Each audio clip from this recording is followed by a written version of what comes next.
Bonjour sur Frandroid, je suis avec Samir Yaou, qui est responsable marketing produit chez Sony Mobile. Et donc là, on va vous parler d'une marque qui a, j'ai envie de dire, été la première à dégainer son arme en 2013, parce que vous avez présenté lors du CES, qui est le plus grand salon dédié aux nouvelles technologies en Amérique, le dernier Xperia Z, qui faisait un petit peu qui était un petit peu en haut de toutes les rumeurs de la fin d'année 2012. C'est ça Ulrich, bonjour Ulrich. Effectivement, Xperia Z c'est chronique d'un succès annoncé et un véritable smartphone d'exception qu'on va avoir l'honneur de découvrir aujourd'hui. Ok, très bien.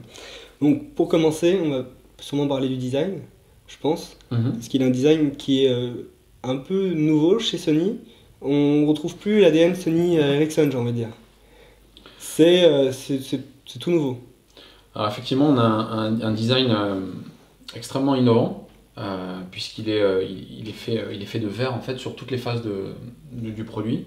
C'est un design qui est très équilibré, puisque on est sur un produit qui est totalement symétrique. Et on a un seul élément qui est le bouton ici on-off, qui est fait d'aluminium et qui est fait de plein de tout petits détails. Mais effectivement, on est très fiers de ce produit qui est pour nous un véritable smartphone d'exception. C'est loin d'être le premier smartphone tout en verre, et on trouve un petit peu les mêmes questions que sur certains autres produits. Est-ce que c'est fragile? Est-ce que c'est sensible aux rayures? Alors c'est une question effectivement naturelle. On est sur un verre qui est extrêmement résistant, c'est un verre trempé. C'est un produit qui est résistant parce qu'en fait il a une structure en squelette, on le voit en fait lorsqu'on fait un peu le zoom sur les détails du produit. Et ce squelette là il absorbe les chocs, il se déforme, il est fait de polyamide. Donc c'est un matériau en fait qu'on utilise dans l'industrie automobile qui est fait pour remplacer le métal. Donc c'est un matériau qui est extrêmement solide et du coup qui lui confère une grande légèreté. Donc les internautes ne vont pas s'en rendre compte, mais le produit fait 147 grammes. À ce propos, comme tu dis, le verre est résistant. Et j'ai vu que le téléphone était également résistant à l'eau. Comment ça marche? Donc il est IP55 et IP57, ce qui veut dire qu'il est résistant à l'eau et à la poussière.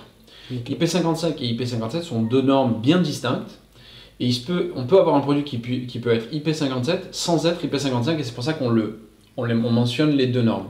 Donc IP55 c'est résistant à la poussière, un certain diamètre de poussière pour être vraiment précis, et également résistant aux projections d'eau.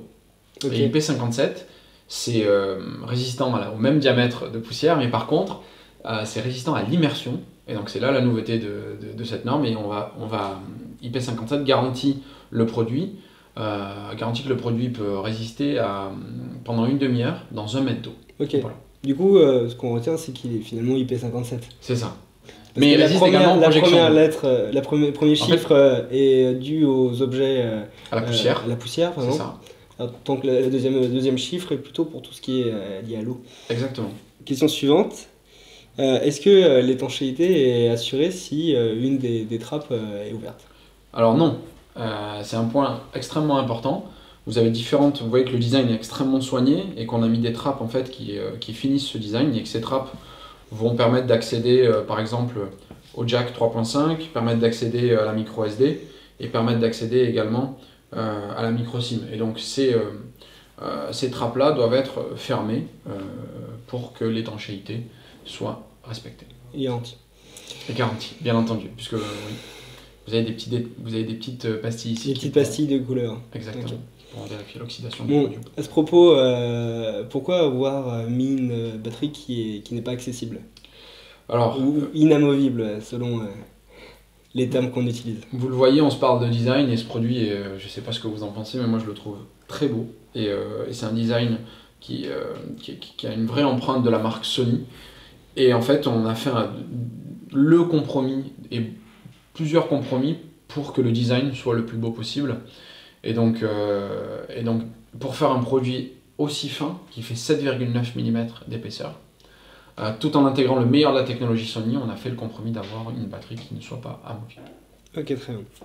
Bon, on parlera tout à l'heure de l'autonomie, parce que batterie dit autonomie, mais ça sera le sujet d'une autre vidéo. J'enchaîne sur le design, du coup. Il y a l'apparition d'un nouveau bouton, qui est le bouton on-off, c'est ça? Et est-ce que ce bouton sera un petit peu emblématique des nouveaux produits Sony ou Alors vous l'avez remarqué, c'était le but. Donc effectivement, ce bouton on-off, fait partie de la signature design du produit, parce que vous voyez, c'est le seul bouton sur le téléphone.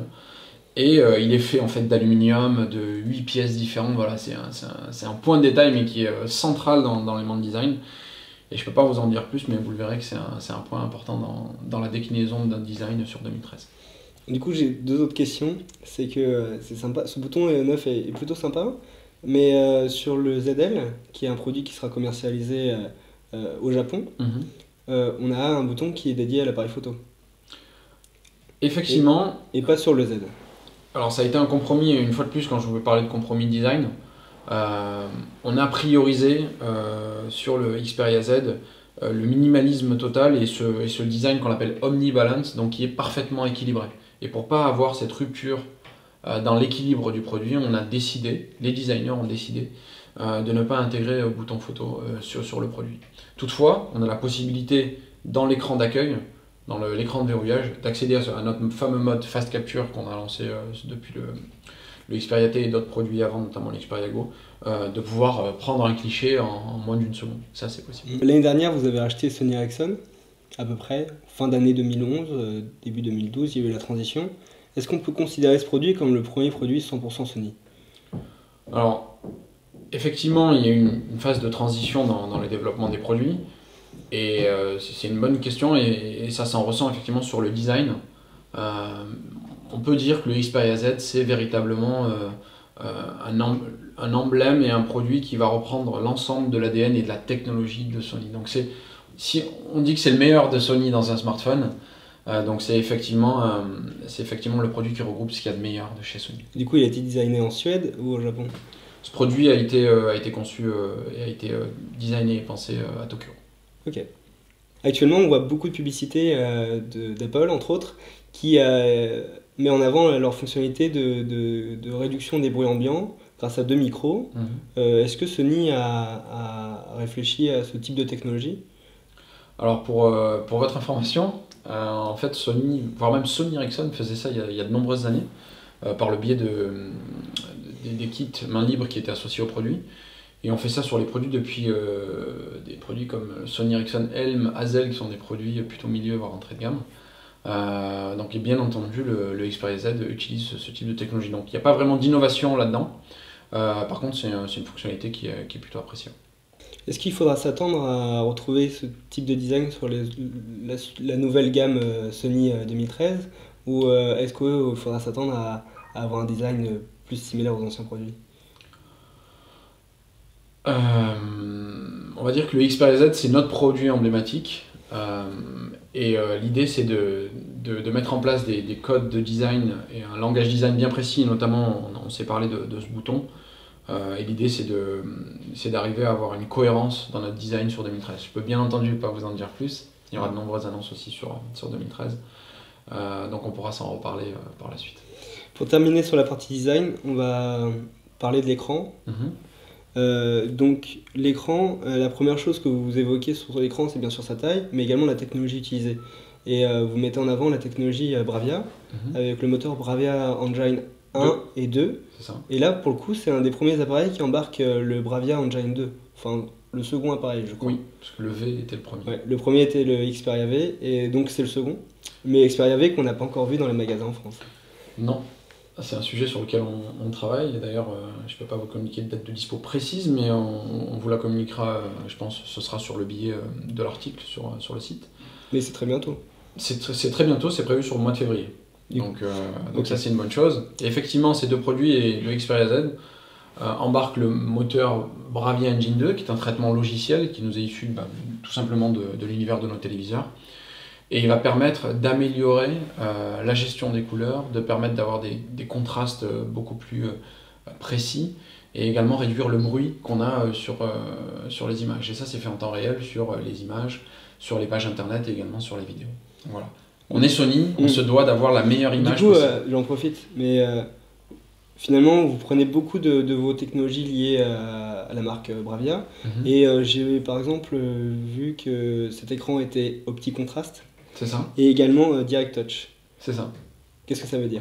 Alors Direct Touch, c'est le fait que on ait positionné l'écran directement et directement au-dessus de la dalle de verre, en fait, il n'y a pas de séparation entre l'écran et la dalle de verre, ce qui permet d'avoir un produit qui est extrêmement fin et ce qui permet d'avoir également une réactivité accrue lors de l'utilisation. Ça rend pas l'appareil plus sollicitation. fragile, non?